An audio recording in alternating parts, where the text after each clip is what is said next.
Dylan in South Carolina. Dylan, we get a version of this question fairly often, so I'd love to hear from you exactly what it is that you're wondering today. I was watching an interview with Mr. Bill Nye, and he was asked this question, he was asked,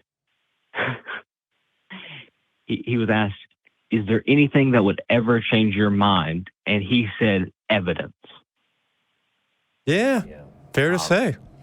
And I was wondering if that was something similar for you guys. Yeah, I mean, look, we can try and quote, define evidence. Some people will say the trees themselves, the beauty of the world around us is evidence. And sure, I guess if you want to call that evidence, we can call it very weak evidence because we can explain that evidence with much more reasonable, much more rational narratives.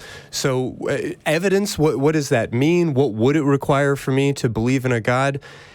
I don't know exactly how to answer that question because I don't want to make it one specific thing. I don't specifically need God to appear in my living room and hand me some golden tablets or some magic reading stones or anything in particular. I just need something which would trigger the same level of belief or understanding as anything else in my life. Like, I have evidence that cell phones work because when I pick up my cell phone and make a call, it actually works. I don't fully understand the how and the why or the any of that, and that's okay with me. I trust that there are other people who have looked into it, other people who do, but I believe in my cell phone to work because it works. And until I see some prayer doing something, until I see anything coming out of this all-powerful, all-loving God to demonstrate his existence, then it's all just because somebody else told me that there was a God. And I would really like for any evidence of God to not just be the words of somebody else. Yeah. We do get into that conversation a lot. We had callers on AXP some weeks ago talking about, well, I want to get into what you would accept as evidence before I present you with any evidence, but ultimately it's going to just be the Bible and my feelings. Yeah. And that is such a common, I mean, it's like basic high school level debate bullshit to say we're going to have a debate and not use the Bible at all, and then you never get past like the opening paragraph before it's like, and now we're reading. Yeah. That one just grinds my gears. It really grinds your gears. I'm trying to find, I'm having trouble here finding it, but we had talked about it before. Like, it's, information that makes, I'm trying to find the legal definition of it, and I don't have it off the top of my head, but you might have the Bible is proof that the Bible is true. Well, that's very circular, right? Sure. You could say it's evidence, and I've had conversations with some folks that are on the show and not on the show about this, that biblical evidence for the reliability of the Bible is, to the extent that it's not evidence, it doesn't help me believe or not believe anymore. To the extent that it is evidence, it's such shoddy evidence that it's effectively not evidence. And I always go back to what would be admissible evidence in court. It's relevant, material. It's not in any way privileged, but that's not the case. But there's got to be some way to verify. There's got to be some checks and balances to make sure that the information that you're getting, whether it's a document or live testimony or whatever it might be, expert testimony, can be examined and gone through in a way where you can test the veracity of the truth value of it. And so whatever it's going to be, it's not going to be something that was written down in a book umpteen thousands of years ago by people who I can't cross-examine and who have never seemingly been cross-examined. I always thought, like, well, if I went to heaven would be, or hell, or someplace that I would find that there is a state after death. But of course, then I would wonder, am I hallucinating? Am I actually dead? What does any of this mean? Yeah, because I've had dreams, like most people. And so I really don't know, but it would have to be something in the form of evidence that I could spend some time examining. We get calls. fast-talking Charlies who want to walk us through, or I should say, run us through, rush us through. Read us their scripts. Scripts and analyses, and they use the big old words. And I'm just a simple fella, so I told someone at my work, I'm a slow boy. I need to take my time. I need to pull the argument apart and make sure that it actually makes sense. And that's how I'm careful to not fall for bad evidence and bad arguments. And I still do. But it would have to be something that I could spend some time examining it. Also, if I've got until the day that I die to make a determination on this, why does everyone talk so darn fast, right? Slow down. Let's make sure that, we're well fed and well rested. We're safe in a safe environment. And let's sit down, so we're not going to die in the next couple of hours, and think through some of these arguments. Get the books out, get the analysis out, make telephone calls and emails and read the text and take classes. Whatever it takes to have a really thorough understanding of some of these claims, like that one guy that kept calling about enzymes and amino acids. Oh God, the amino acids were on display in some of these calls. So it's a lifelong journey, I think. But up to this point, I'm a middle-aged fella, and I still haven't seen anything that I believe is convincing evidence. So what does that tell you? It tells you that maybe there isn't any evidence, or that it's not easy to get a hold of, but then you cross-reference that with the idea that my eternal soul is on the line here. Yeah, why not make this a little bit more available? Yeah. So, Dylan, I know we kind of talked around it in a lot of different ways. How is this striking you? Telling me is that if there is evidence, it is definitely really hard to get out there, and you guys, being much older than I am, haven't even seen it. So for me to see it would be miraculous. Yeah, and I recognize that there are plenty of people who might listen to this and say, well, I have evidence of God. I can feel him in my heart. I can, these different things. And okay, I'm not going to refute that and say that's not evidence. That word evidence is very kind of loose. Is it compelling evidence? Well, for me, for the longest time, it really was. I experienced the real God. I absolutely had faith in those things.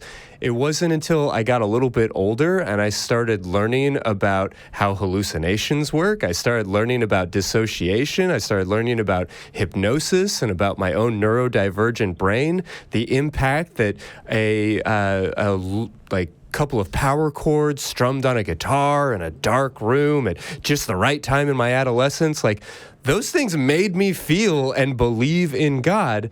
But now I recognize that feeling in my nervous system is hardly proof of anything. And I think that people are very slow to question some of those experiences. So, quote unquote, evidence exists, I guess, but none of it's good evidence.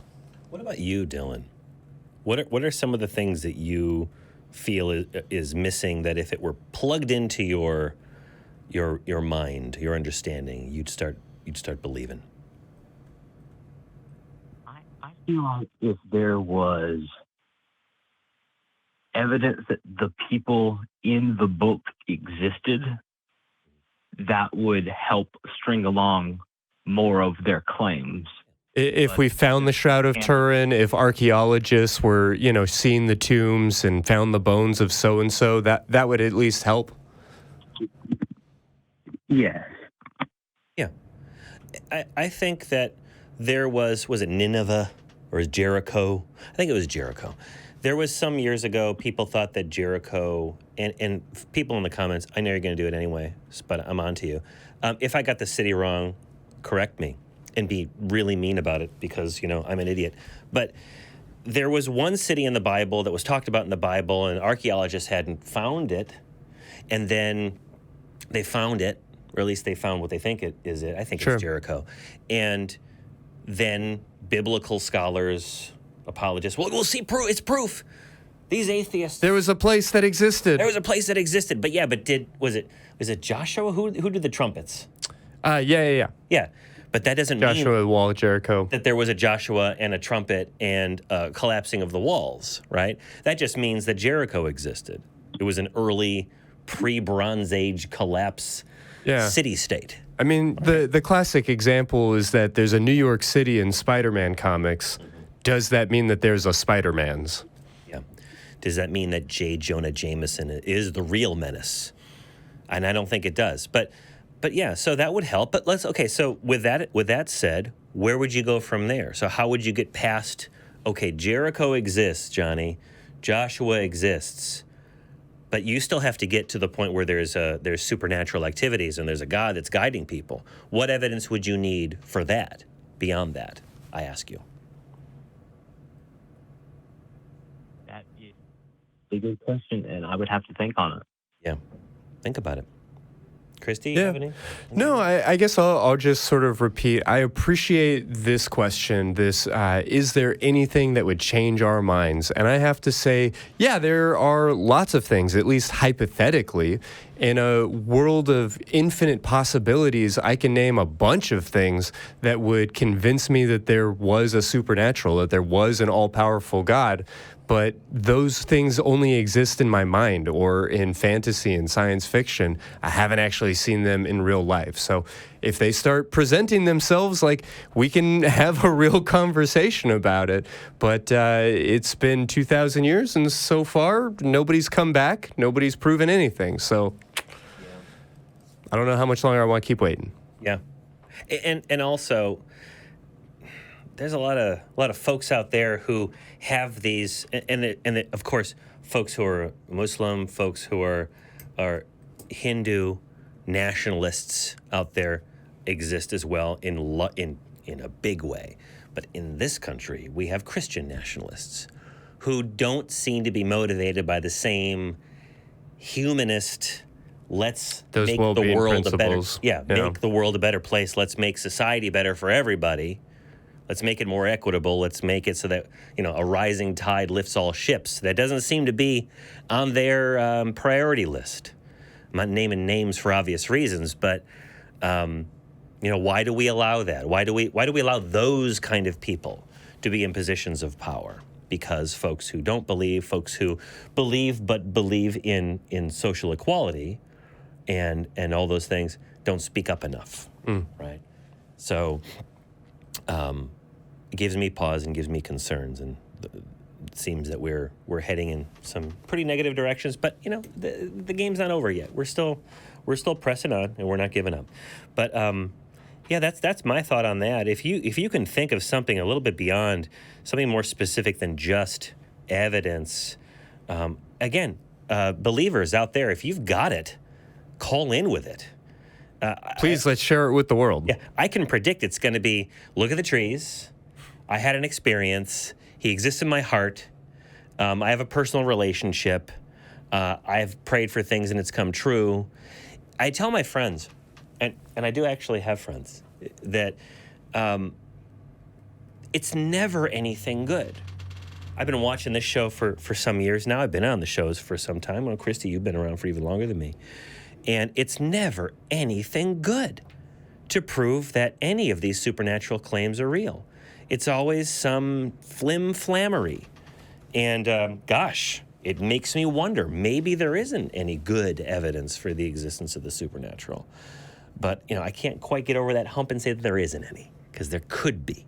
But I haven't seen it. Yeah, hard to prove a negative. Yep, sure is. So, Dylan, I hope that sort of gives you a place to start, or at least helps you to wrap your head around some of these things. Is there anything else we can take care of before we jump on to the next call? I think you guys summarized all of my points. Thank you. All right. Well, glad to hear from you. You have a great day.